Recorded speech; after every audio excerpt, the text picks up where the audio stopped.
Hello everyone, welcome to commerce addictions. तो आज हम पढ़ने वाले हैं बिजनेस स्टडीज़ का यूनिट फर्स्ट चैप्टर फर्स्ट का पार्ट 3, जिसमें हम पढ़ेंगे industry, commerce and business risk. ठीक है, तो यार इससे पिछली वाली वीडियोस में हमने क्या क्या पढ़ चुके थे। इवोल्यूशन और फंडामेंटल्स के ऑब्जेक्टिव तक हमने पढ़ लिया था बिजनेस के। इस वीडियो में हम बिजनेस रिस्क को, कॉमर्स को और इंडस्ट्रीज को पढ़ेंगे। ठीक है, तो चलो यार देखो इसमें हमें आज क्या क्या पढ़ना है। Role of profit in business, है ना, कि बिजनेस में प्रॉफिट का क्या रोल है। फिर बिजनेस एक्टिविटीज को क्लासिफाई किया गया है इंडस्ट्री और कॉमर्स में, तो हम इंडस्ट्री और कॉमर्स के बारे में पढ़ेंगे। ठीक है, और इंडस्ट्री ना बहुत सारी टाइप्स की होती हैं, सॉरी बहुत नहीं, 2 ही टाइप की होती है, प्राइमरी, सेकेंडरी और टर्जरी। 3 टाइप की इंडस्ट्रीज होती हैं। ओके, और लास्टली हम लास्ट में जो टॉपिक पढ़ेंगे वो बिजनेस रिस्क है। तो स्टार्ट करते हैं role of profit in business से। तो देखो यार, प्रॉफिट बिजनेस में बहुत बड़ा रोल प्ले करता है। बिजनेस इसीलिए किया जाता है ताकि प्रॉफिट को अर्न किया जा सके। कोई भी अगर बिजनेस करता है ना, तो वो सिर्फ प्रॉफिट अर्न करने के लिए ही बिजनेस करता है। ठीक है, तो प्रॉफिट बहुत ही इम्पोर्टेंट रोल प्ले करता है बिजनेस में। और कौन कौन से रोल हैं, तो पहला है प्रॉफिट का फॉर लॉन्ग सर्वाइवल। तो यार अगर हम प्रॉफिट ज़्यादा कमाते हैं, प्रॉफिट कंटिन्यूस अगर हमारे बिजनेस में आता है, तो इसका मतलब है कि हम अपने बिजनेस को ज़्यादा दिन तक चला सकते हैं, है ना, कंटिन्यू बिजनेस को एग्जिस्ट कर सकते हैं। लॉन्ग सर्वाइवर के लिए हमारा क्या है, प्रॉफिट इम्पोर्टेंट है। ठीक है, नेक्स्ट है फॉर ग्रोथ एंड एक्सपेंशन। अगर हमें ग्रोथ करनी है, अपने बिजनेस को एक्सपेंड करना है ना, तो भी हमें प्रॉफिट चाहिए। हम क्या करेंगे कि और भी अपने ब्रांचेस खोलेंगे, नए नए टेक्नोलॉजी को अपनाएंगे, तो यही ग्रोथ एक्सपेंशन में आता है। तो ये भी प्रॉफिट की वजह से ही होता है। All businessman want the business to expand to grow. जितने भी बिजनेसमैन हैं सब चाहते हैं कि उनका बिजनेस ग्रो हो, एक्सपेंड हो। For development business additional capital is needed. तो अगर हमें बिजनेस को डेवलप करना है तो हमें एडिशनल कैपिटल चाहिए होगा। तो वो एडिशनल कैपिटल कहाँ से आएगा, हमारी अर्निंग से आएगा। और अर्निंग कब होगी अच्छी, जब हमारा प्रॉफिट मिलेगा। तो इसीलिए हम क्या कहते हैं कि अगर हमें ग्रोथ और एक्सपेंशन करना है तो उसके लिए भी क्या चाहिए होता है, प्रॉफिट। ठीक है, नेक्स्ट देखते हैं फॉर इंक्रीजिंग एफिशिएंसी। तो यार सही काम कम समय में पूरा करने को ही हम एफिशिएंसी कहते हैं। तो वो चीज़ किसकी वजह से होती है, वो भी प्रॉफिट की वजह से होती है। ठीक है, profit is that power which motivates both the parties, owner and worker. तो प्रॉफिट क्या है, एक ऐसा पावर है जो ओनर और वर्कर दोनों को मोटिवेट करता है। क्योंकि प्रॉफिट के बिना कोई भी मोटिवेट नहीं रहेगा। अगर बिजनेस में लॉस होगा ना, तो लोग मोटिवेट नहीं रहेंगे, उन्हें डीमोटिवेट होते जाएंगे ना। अगर प्रॉफिट डेली बेसिस पे उन्हें मिलेगा, है ना, सफिशिएंट प्रॉफिट मिलेगा, तो मोटिवेट होते हैं और अपने काम को कम समय में अच्छे से पूरा कर पाते हैं। ठीक है, as they know that in case of good profit they will be good compensation for their efforts. अगर गुड प्रॉफिट मिल रहा है तो ओनर और वर्कर दोनों को पता है कि वो जो काम कर रहे हैं उन पे, उनके रिटर्न में उनको एक अच्छा कॉम्पनसेशन मिलेगा, एक अच्छा प्रॉफिट मिलेगा। ठीक है, तो इसी की वजह से क्या होता है, उनकी एफिशिएंसी बढ़ जाती है। ठीक है, तो प्रॉफिट हमारे एफिशिएंसी को भी बढ़ाता है। नेक्स्ट है for building prestige and recognisation. इसका मतलब क्या होता है यार, प्रेस्टीज का मतलब होता है अपनी इज्जत बनाना सोसाइटी में, है ना। सोसाइटी में अपनी इज्जत बनाओ, आप अपने बिजनेस को प्रेस्टीज गेन करो। ठीक है, तो प्रेस्टीज गेन करने के लिए प्रॉफिट चाहिए हमें। अगर हमारे पास प्रॉफिट है तो हम आसानी से सोसाइटी में हेल्प कर सकते हैं, सोसाइटी के लोगों की सेटिस्फाई कर सकते हैं बहुत सारी नीड्स को, है ना, फ्रीली उनको बहुत सारे सर्विस दे सकते हैं अगर हमारे पास प्रॉफिट है तो इसीलिए हम क्या करते हैं, प्रॉफिट कमाते हैं ताकि हम प्रेस्टीज को भी बिल्ड कर सकें, अपनी इज्जत सोसाइटी के सामने बना सकें। और ये कैसे बनेगी, सप्लाई करना पड़ेगा हमें गुड क्वालिटी के प्रोडक्ट को रीजनेबल प्राइस के साथ, है ना, एक अच्छे दाम पे हम चीज़ों को सेल करेंगे कस्टमर्स को, कस्टमर और एम्प्लॉयज़ को भी रेमुनरेशन देंगे। क्योंकि सोसाइटी में सिर्फ बाहर के लोग नहीं आते, हमारे खुद के एम्प्लॉयज़ भी होते हैं, तो उनको भी अच्छे से रेमुनरेशन पे करना, सैलरी देना, तो वो भी हमारे प्रेस्टीज को बढ़ाता है। ठीक है, to pay sufficient dividend to the share holders. अब देखो शेयर होल्डर कौन होते हैं, कि जिसने भी हमारे बिजनेस में पैसा लगाया है, ठीक है, शेयर्स खरीदे हमारे बिजनेस के, वो शेयर होल्डर होते हैं। उसको अभी बस इतना ही समझो। तो शेयर होल्डर को भी डिविडेंड देना होता है हमें, है ना, उनको जितना भी पैसा लगा उसके ऊपर प्रॉफिट जाता है, तो उनको भी डिविडेंड देना होता है। इससे भी हमारा प्रेस्टीज बनता है। ठीक है, तो किसी भी बिजनेस का प्रेस्टीज बनाने के लिए हमें सोसाइटी को सेटिस्फाई करना होगा, हैप्पी रखना होगा, ठीक है। अब देखो नेक्स्ट टॉपिक आता है हमारा बिजनेस एक्टिविटीज़। तो बिजनेस हम पिछली वीडियोस में पढ़ चुके थे कि बिजनेस होता क्या है। अब बिजनेस एक्टिविटीज़ को पढ़ते, तो बिजनेस एक्टिविटीज़ हमारी होती हैं दो टाइप की, एक होता है इंडस्ट्री और दूसरा होता है कॉमर्स, ठीक है। तो इंडस्ट्री किसे कहते हैं, deals with production of goods and services, ठीक है। इंडस्ट्री में क्या होता है, गुड्स और सर्विस का प्रोडक्शन होता है, यहाँ पे गुड्स और सर्विसेज बनाई जाती हैं, ठीक है। अगर कॉमर्स में देखें तो इसमें क्या किया जाता है, डील्स विद डिस्ट्रीब्यूशन, यहाँ पर प्रोडक्शन होता है इंडस्ट्री में, और कॉमर्स में हम क्या करते हैं, डिस्ट्रीब्यूट करते हैं अपने कस्टमर के साथ, ठीक है। कॉमर्स में क्या किया जाता है, उस गुड्स और सर्विस को कस्टमर तक पहुँचाया जाता है, यानी डिस्ट्रीब्यूट किया जाता है, जबकि इंडस्ट्रीज में उसको प्रोड्यूस किया जाता है, बनाया जाता है। अब इंडस्ट्री भी तीन टाइप की होती हैं, प्राइमरी, सेकेंडरी और टर्जरी। टर्जरी को हम सर्विस इंडस्ट्रीज भी कहते हैं, ठीक है। और जो प्राइमरी इंडस्ट्रीज होती है वो भी दो टाइप की होती है, एक्सक्रेटिव और जेनरिक, ठीक है। फिर सेकेंडरी इंडस्ट्री दो टाइप की होती है, मैन्युफैक्चरिंग और कंस्ट्रक्शंस, ठीक है। इसको भी हम डिटेल में पढ़ेंगे एक एक करके सबको। और जो कॉमर्स है वो दो टाइप का होता है, ट्रेड और एक्सुलरीज टू ट्रेड, ठीक है। ट्रेड का मतलब होता है कोई भी चीज़ बाई करना, सेल करना। तो ट्रेड भी दो टाइप के होते हैं, इंटरनल ट्रेड और एक्सटर्नल ट्रेड, ठीक है।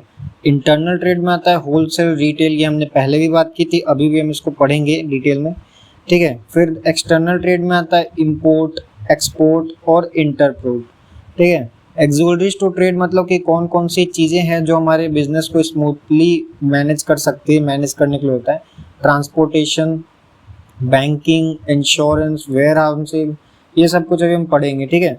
तो चलो स्टार्ट करते हैं प्राइमरी इंडस्ट्री से, ठीक है। इंडस्ट्री हमने पढ़ लिया, वो इंडस्ट्री का मतलब होता है कोई भी प्रोडक्शन करना, है ना, किसी भी गुड्स और सर्विस की प्रोडक्शन करना, वो इंडस्ट्री में होता है। तो प्राइमरी इंडस्ट्री क्या होती है, primary industry include those activities through which the natural resources are used to provide raw material for other industries.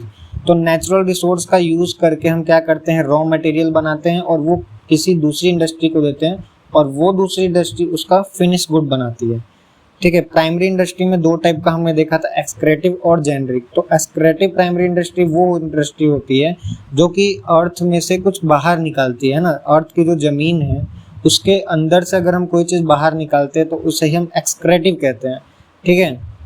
Something is extracted out of earth, है ना, अर्थ के अंदर से निकालना, this is called extractive industry. अब वो क्या क्या निकाल सकते हैं हम, ठीक है। तो अर्थ के अंदर से हम जैसे कि कोल निकालते हैं ना, आयरन निकालते हैं, गैस निकालते हैं। तो ये सब चीज़ें कैसे निकलती हैं, माइनिंग करने पे, हम खुदाई करते हैं, ठीक है। तो उससे क्या होता है, हमारा इंडस्ट्री में एक्सक्रेटिव इंडस्ट्री कहते हैं। और इससे हम क्या करते हैं, रॉ मटेरियल बनाते हैं, कोल्स को एक रॉ मटेरियल में कन्वर्ट करते हैं, आयरन को रॉ मटेरियल में, गैस को रॉ मटेरियल में, फिर अदर इंडस्ट्री को बेच देते हैं, वो इन्हें फिनिश गुड में प्रोड्यूस करती है और फिर वो आगे फ्लो होता है। जेनरिक इंडस्ट्री में industries under which the breed of animal and vegetable, तो एनिमल और वेजिटेबल्स का ब्रीड कराते हैं, ठीक है, इम्प्रूव करते हैं उसको ताकि यूज़फुल हो सके। जैसे कि इसका एग्जांपल है पोल्ट्री फार्म्स, ठीक है, जैसे पोल्ट्री फार्म उससे होते हैं ना, चिकन जिसमें बिकता है, डेयरी फार्मिंग होती है, डेयरी के प्रोडक्ट्स जो बिकते हैं, फिश हैचिंग होता है, कैटल ब्रीडिंग होता है। तो ये सब कुछ जो चीज़ें हैं ये जेनरिक में आती हैं, इसमें हम नेचुरल लाइफ स्टॉक का यूज़ करते हैं ना, जो नेचुरल चीज़ें हैं उनका यूज़ करते हैं इस इंडस्ट्रीज़ में, ठीक है। नेक्स्ट था हमारा सेकेंडरी इंडस्ट्री। तो सेकेंडरी इंडस्ट्री किसे कहते हैं, देखो, under this industry new products manufacture by using the previously produced things, ठीक है। यहाँ पे प्रोडक्ट्स होगा, यहाँ पे थोड़ा गलत होगा, इसको सही करना।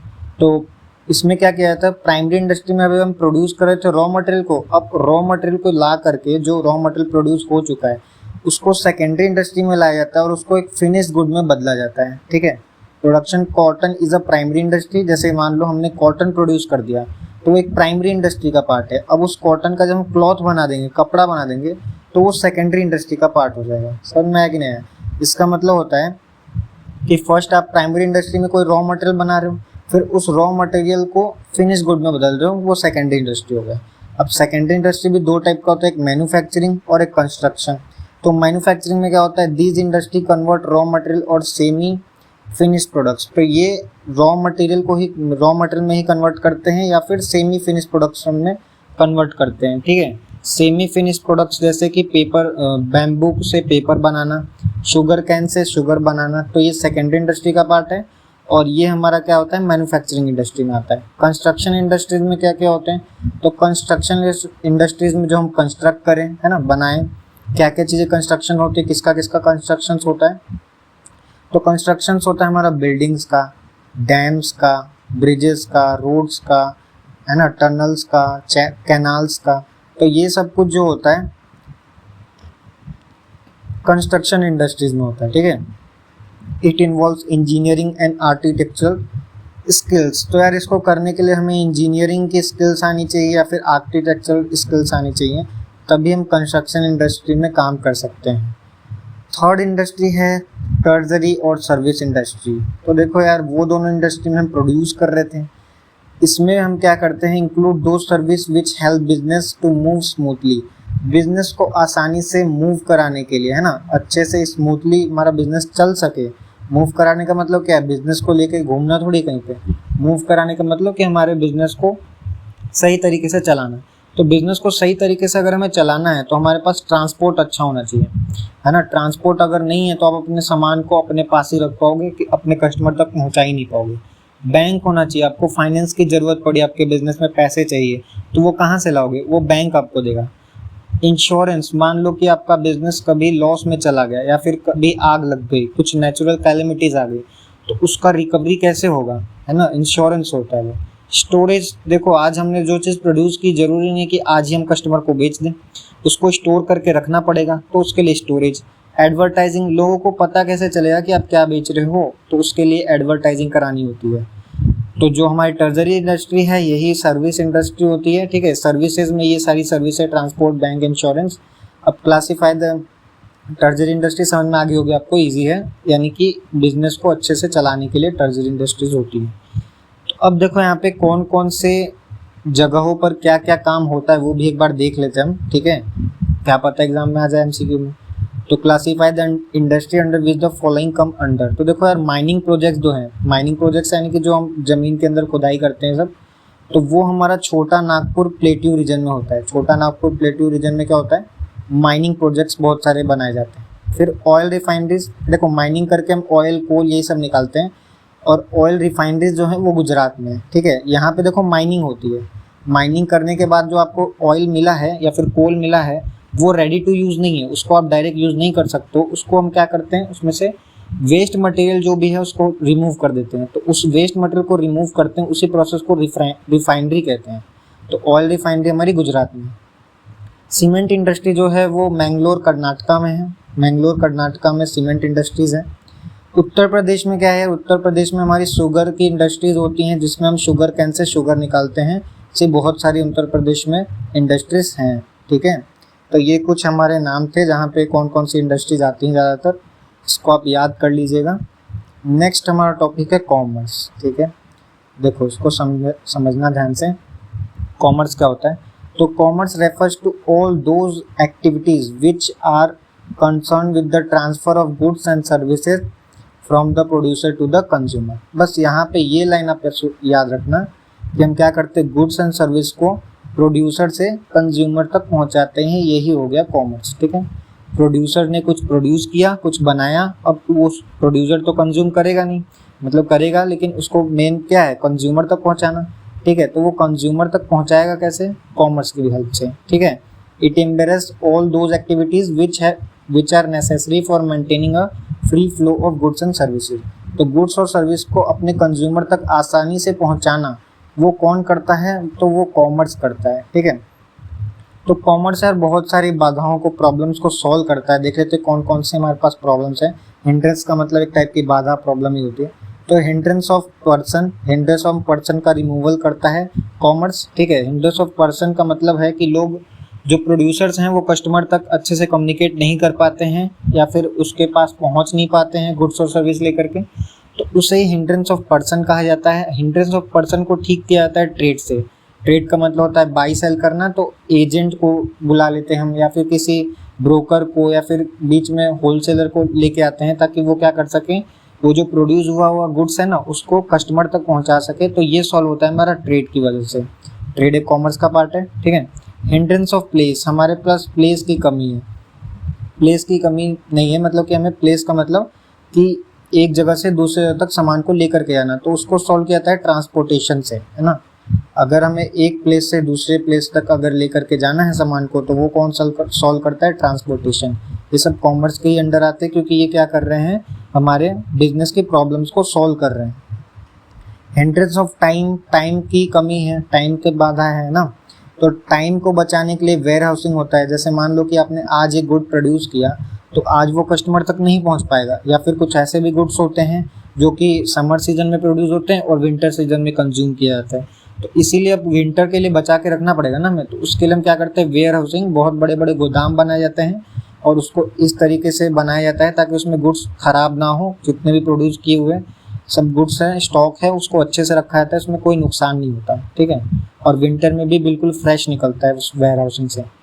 हिंड्रेंस ऑफ रिस्क, तो यार बिजनेस में बहुत ज़्यादा रिस्क होता है, हाई रिस्क होता है। उसको ठीक करने के लिए, उससे बचने के लिए हम इंश्योरेंस करवाते हैं। देखो, इंश्योरेंस हमारे रिस्क को पूरी तरह से ख़त्म नहीं करता है, लेकिन मान लो कि अगर कुछ लॉस हो गया, कभी थेफ्ट हो गया है ना, चोरी हो गई या फिर आग लग गई, तो इंश्योरेंस क्या करता है, हमें उसके कुछ पैसे देता है ताकि उससे हम कुछ रिकवर कर सकें। पूरा तो इंश्योरेंस कवर नहीं कर पाता है, हो सकता है पूरा भी कर ले, लेकिन मोस्टली इंश्योरेंस पूरी तरीके से कवर नहीं कर पाता, लेकिन अपने बिजनेस को संभाल लेते हैं, मेंटेन कर लेते हैं। तो इंश्योरेंस करना बहुत ज़रूरी है, बिजनेस में वो हाई रिस्क होता है। हिंड्रेंस ऑफ फाइनेंस, तो यार अगर हमारे पास पैसे की कमी है, पैसे चाहिए, टाइम पर फाइनेंस चाहिए, तो वो सब हमें बैंकिंग और फाइनेंस से मिलता है। बैंक हमें लोन देता है तो हम बिजनेस को आसानी से कर पाते हैं। हिंड्रेंस ऑफ इंफॉर्मेशन, इंफॉर्मेशन को अपने कस्टमर तक पहुंचाना है कि यार आप क्या सेल कर रहे हो, आपकी क्या इंडस्ट्री, आप करते क्या अपनी इंडस्ट्रीज में, तो वो एडवर्टाइजिंग से सॉल्व होता है ना। आप एडवर्टाइजिंग कराते हो, प्रचार करवाते हो टीवी पे, यूट्यूब पे एड्स चलाते हो, तो वो सब एड्स जो चलाते हो वो सब कुछ है। हिंड्रेंस ऑफ इंफॉर्मेशन, इंफॉर्मेशन को हमारे कस्टमर तक ईजिली पहुंचा देता है, ठीक है। तो ये था कॉमर्स। कॉमर्स हमारी बहुत सारी बिजनेस की प्रॉब्लम्स को सॉल्व करता है। नेक्स्ट है, जो कॉमर्स होता है वो दो टाइप के होते हैं। कॉमर्स की दो टाइप की एक्टिविटीज़ होती हैं। तो पहला है ट्रेड, ठीक है। ट्रेड का मतलब होता है कोई भी चीज़ बाई करना, सेल करना, गुड्स और सर्विस को बाई या सेल करें, उसे हम कहते हैं ट्रेड। ऑब्जेक्टिव होता है अर्निंग प्रॉफिट। ऑब्वियसली अगर बिजनेस से रिलेटेड है तो प्रॉफिट अर्निंग ही होगा। अब ये जो ट्रेड है ये दो टाइप का होता है, एक इंटरनल ट्रेड और एक एक्सटर्नल ट्रेड। तो बहुत ईजी है। इंटरनल ट्रेड का मतलब होता है कि जब जो भी सामान हम अपने कंट्री के अंदर ही खरीद रहे हैं या बेच रहे हैं, अपने कंट्री के अंदर बाई सेल कर रहे हैं, तो वो इंटरनल ट्रेड आ गया। इंटरनल ट्रेड दो टाइप के होते हैं। जब हम अपनी कंट्री के अंदर कोई सामान बेच रहे होते हैं तो या तो हम होलसेल ट्रेड करते हैं या तो हम रिटेल ट्रेड करते हैं, ठीक है। होलसेल ट्रेड क्या होता है, refers to buying and selling of goods in large quantity. तो यार लार्ज क्वांटिटी में, बहुत ज़्यादा क्वांटिटी में जब आप गुड्स को खरीदते हो या सेल करते हो तो उसे होलसेलर कहते हैं, होलसेल ट्रेड।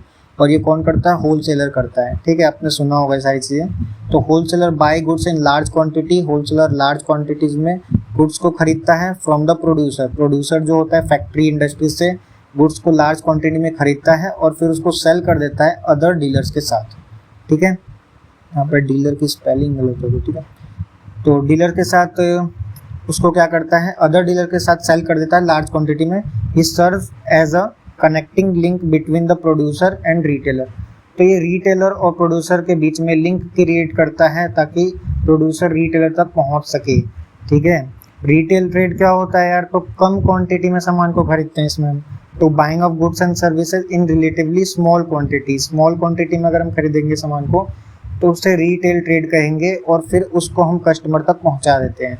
रिटेल ट्रेड क्या होता है, यहाँ पर जितने भी रिटेलर्स होते हैं, जो दुकान होती हैं, वो लास्ट में रिटेल ट्रेड करती हैं और फिर थोड़े स्मॉल क्वांटिटी में वो सामान को खरीदते हैं और फिर कस्टमर लास्ट में पहुंच जाता है। तो ये कॉमर्स की वजह से होता है। तभी आप क्या करते हो, प्रोड्यूसर अपने सामान को कस्टमर तक पहुंचा देता है, ठीक है। दूसरा था एक्सटर्नल ट्रेड। एक्सटर्नल ट्रेड क्या होता है, तो हमारी कंट्री के बाहर जो हम ट्रेड करते हैं तो वो होता है एक्सटर्नल ट्रेड। या तो दो कंट्री के बीच में या दो से ज़्यादा कंट्री के बीच में अगर कोई ट्रेड हो रहा है, कोई बिजनेस हो रहा है, तो उसे एक्सटर्नल ट्रेड कहा जाएगा। वो तीन टाइप के होते हैं, इंपोर्ट, एक्सपोर्ट और इंटरपोर्ट, ठीक है। तीनों को देखते हैं। इंपोर्ट मतलब होता है किसी दूसरी कंट्री से अपने कंट्री में सामान को खरीदना, है ना।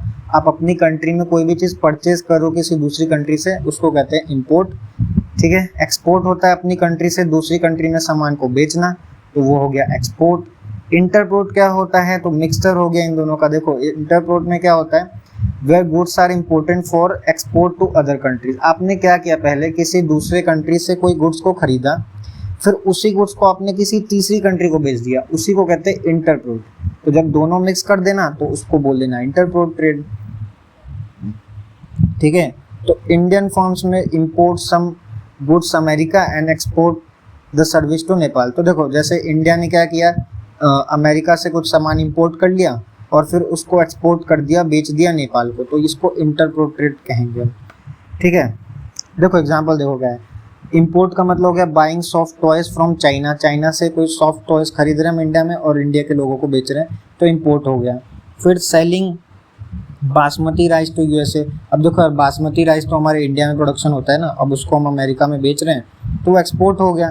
ठीक है। इंटरपोर्ट में क्या था, buying electronic item from Japan. Japan से हम क्या कर रहे हैं, इलेक्ट्रॉनिक आइटम खरीद रहे हैं और थाईलैंड में बेच रहे हैं, तो ये हो गया इंटरपोर्ट ट्रेड। ठीक है, समझ में आया होगा आप लोग को।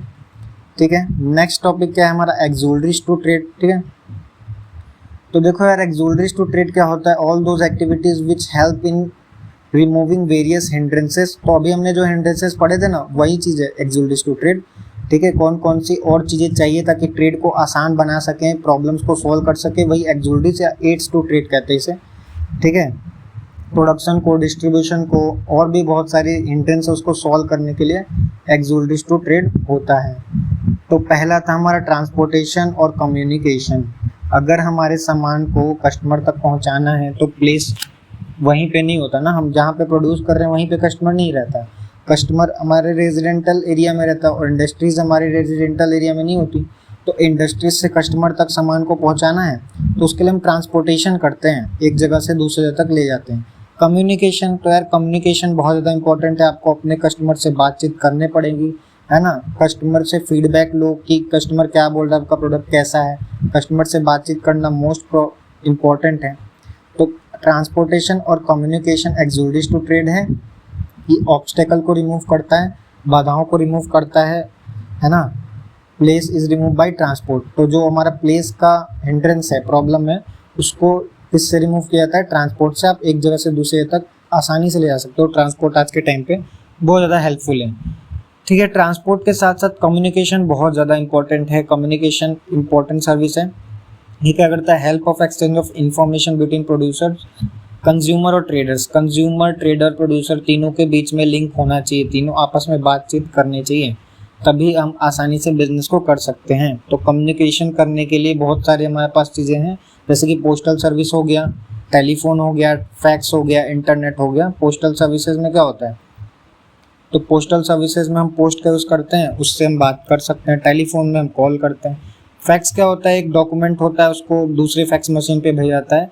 और इंटरनेट तो आप सभी लोग को पता है। ठीक है। सेकंड है आ गया हमारा बैंकिंग और फाइनेंस। तो यार हमारे बिजनेस में फाइनेंस की बहुत ज़्यादा ज़रूरत होती है। बिना फाइनेंस के, बिना पैसों के आप बिजनेस कर ही नहीं सकते हो, है ना। अगर आपको बिजनेस करना है तो रॉ मटेरियल परचेज करना होगा, मशीनरी खरीदना होगा, बहुत सारी चीज़ें ज़रूरी होती हैं। तो एसेट्स को खरीदना, फंड्स चाहिए उसके लिए। तो वो जो फंड्स है वो कौन देगा, वो जो पैसे हैं वो कौन देगा, बैंक हमें देगा, है ना। ठीक है। जितने भी अदर एक्सपेंसेस हैं, रॉ मटेरियल परचेज करना, एक्सपेंस को मैनेज करना, एसेट्स को खरीदना, तो ये सब चीज़ें हमारे बैंकिंग और फाइनेंस मैनेज करता है आसानी से। ठीक है। नेक्स्ट है इंश्योरेंस। तो यार ना हो ऐसा सबके साथ, लेकिन अगर मान लो कि हमारे बिजनेस में कोई लॉस हो गया बहुत बड़ा, कोई फायर लग गई, थेफ्ट हो गया, चोरी हो गया, है ना, स्टोरेज की प्रॉब्लम हो गई, तो वो सब कुछ हमारा इंश्योरेंस उसको प्रॉब्लम को रिमूव करेगा। ठीक है। ताकि इंश्योरेंस क्या करता है, इन प्रॉब्लम्स को रिमूव करता है। हमें उस टाइम पे जब अगर कोई भी हमारा लॉस हो गया तो उस टाइम पे हमें उसके लिए कुछ क्लेम मिलता है, इंश्योरेंस क्लेम, जिसकी वजह से हम अपने बिजनेस को आसानी से मैनेज कर लेते हैं। नेक्स्ट है वेयर हाउसिंग। तो यार आज हमने प्रोड्यूस किया गुड्स, तो वो ज़रूरी नहीं है कि आज ही हमारे कस्टमर तक पहुंच जाए, है ना। अगर किसान कुछ प्रोड्यूस करता है अपने फील्ड में तो उसको टाइम लगता है बहुत ज़्यादा, और जब वो प्रोड्यूस हो जाता है तो वो तुरंत ही मार्केट में जाके बिकेगा नहीं। उसके लिए उसको क्या करना पड़ेगा, स्टोर करके रखना होगा। अब वेयर हाउसिंग क्या करता है, बहुत बड़े बड़े गोदाम, बहुत बड़ी बड़ी जगह में दी जाती हैं, जिसमें हम अपने गुड्स को आसानी से प्रोटेक्ट करके रखते हैं, कैसे भी नहीं रखते, प्रोटेक्ट करके रखा जाता है उसमें, ठीक है। और फिर जब कस्टमर को चाहिए होता है तो हम उसमें से निकाल करके सेल कर देते हैं। तो वेयर हाउसिंग एक गोदाम होता है जिसमें वेयर हाउसिंग एक प्रोसेस है, और वेयर हाउस एक गोदाम होता है जिसमें अपने गुड्स को रखते हैं अच्छे से, फिजिकल आइटम्स को। नेक्स्ट है एडवर्टाइजिंग। तो यार अपने इंफॉर्मेशन को पहुंचाना है, आपको अपने प्रोडक्ट के बारे में बताना है ना। तो उसके लिए एडवर्टाइजिंग ऐड चलाते हैं। Advertising bring goods and service to the knowledge of prospective buyers. Prospective buyers को यानी कि जो भी बायर्स हैं उन तक वो नॉलेज पहुंचाने का काम कौन करता है? एडवर्टाइजिंग। प्रोडक्ट के बारे में बताएगा कौन? एडवर्टाइजिंग।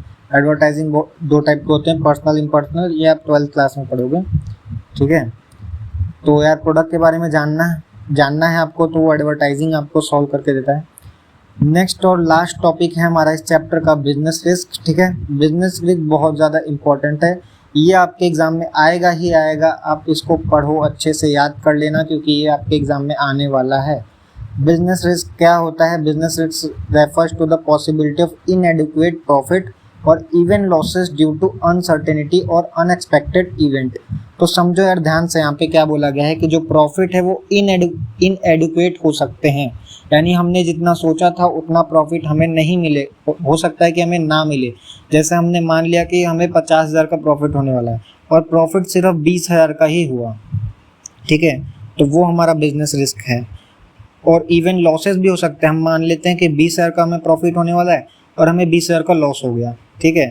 तो ये सब कुछ अनसर्टेनिटी की वजह से होता है, अनएक्सपेक्टेड इवेंट की वजह से होता है।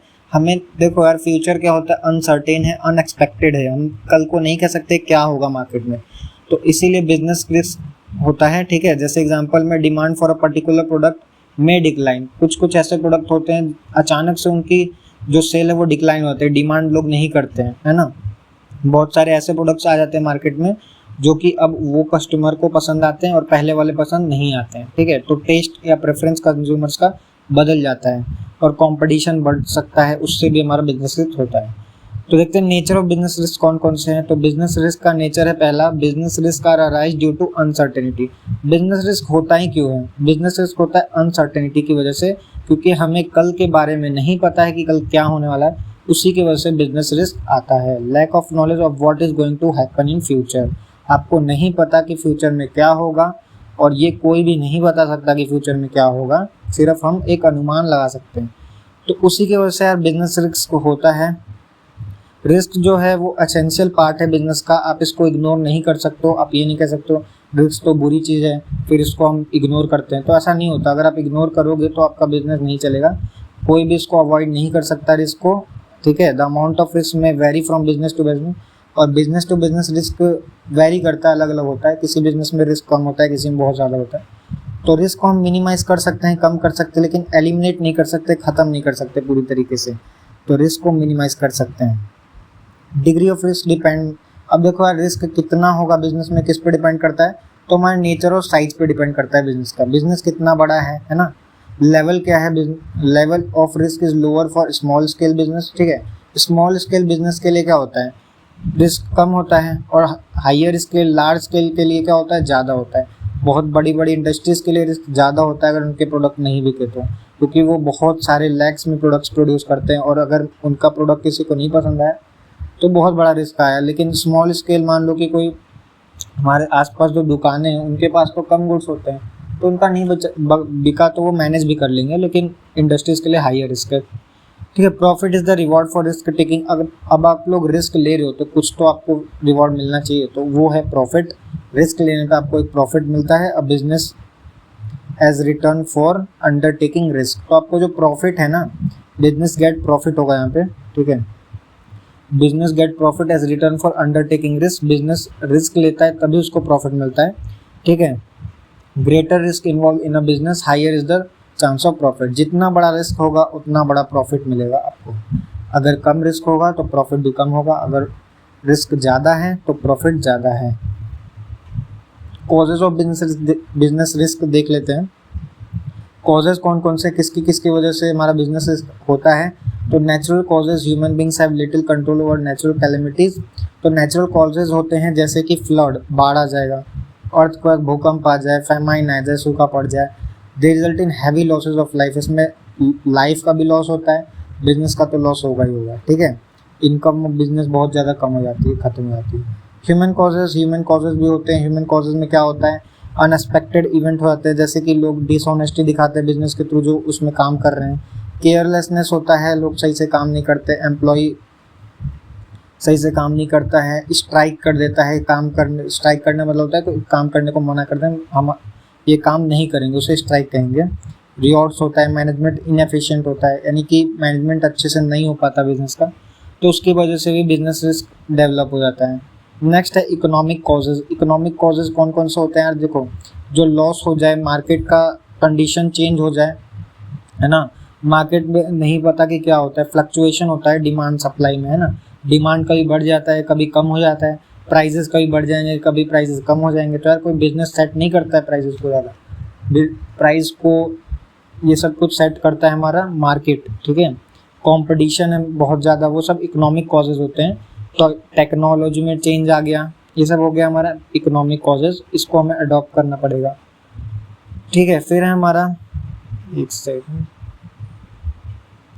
तो फिर नेक्स्ट है हमारा फिजिकल कॉजेज। फिजिकल कॉजेज में क्या होगा, मैकेनिकल डिफेक्ट हो जाएंगे, जैसे कि हमारी मशीनरी ख़राब हो गई, बॉयलर ब्रस्ट हो गया, फट गया, मशीनरी काम नहीं कर रही है, जिसकी वजह से कुछ डेथ भी हो जाती है। बहुत सारे ऐसे इंडस्ट्रीज है जिसमें वर्कर्स की डेथ हो चुकी है इन सब चीज़ों की वजह से, तो ये भी एक बिजनेस रिस्क को डेवलप करता है। अदर कॉजेज भी होता है, जैसे कि अदर कॉजेज में क्या आते हैं, पॉलिटिकल पार्टी डिस्टर्ब हो जाती है ना। पॉलिटिकल पार्टी अगर चेंज हो गई तो फिर बिजनेस पे इम्पैक्ट पड़ता है बहुत ज़्यादा। कुछ पॉलिटिकल पार्टीज़ किसी बिजनेस को सपोर्ट करती हैं, किसी को नहीं करती हैं, तो उसकी वजह से बिजनेस को बहुत ज़्यादा रिस्क होता है, और बिजनेस को ये नहीं पता कि कल कौन सी पार्टी आ जाएगी पॉलिटिक्स में, ठीक है। या फिर क्या होता है, एक्सचेंज रेट में फ्लक्चुएशन आ जाता है, ठीक है। एक्सचेंज रेट होता है जो कि हमारे इंडियन रुपीज़ को डॉलर में जो मेजर करते हैं उसे एक्सचेंज रेट कहते हैं। तो अगर डॉलर महंगा हो रहा है, सस्ता हो रहा है, तो उसकी वजह से भी बिजनेस रिस्क हमारा डेवलप होता है। तो यार इस फर्स्ट चैप्टर को हमने पूरी तरीके से हर एक टॉपिक को अच्छे से पढ़ करके ख़त्म कर दिया। Thanks for watching. अब नेक्स्ट वीडियो में हम सेकेंड चैप्टर पढ़ेंगे, ठीक है। और आप लोग फर्स्ट चैप्टर को अच्छे से पढ़ लेना, क्योंकि यही एग्ज़ाम में आएगा आपके। फर्स्ट चैप्टर से बहुत ज़्यादा क्वेश्चन आते हैं, तो आप इसको अच्छे से पढ़ लीजिएगा। इसका मैं PDF दे दूँगा आपको डिस्क्रिप्शन में, ठीक है।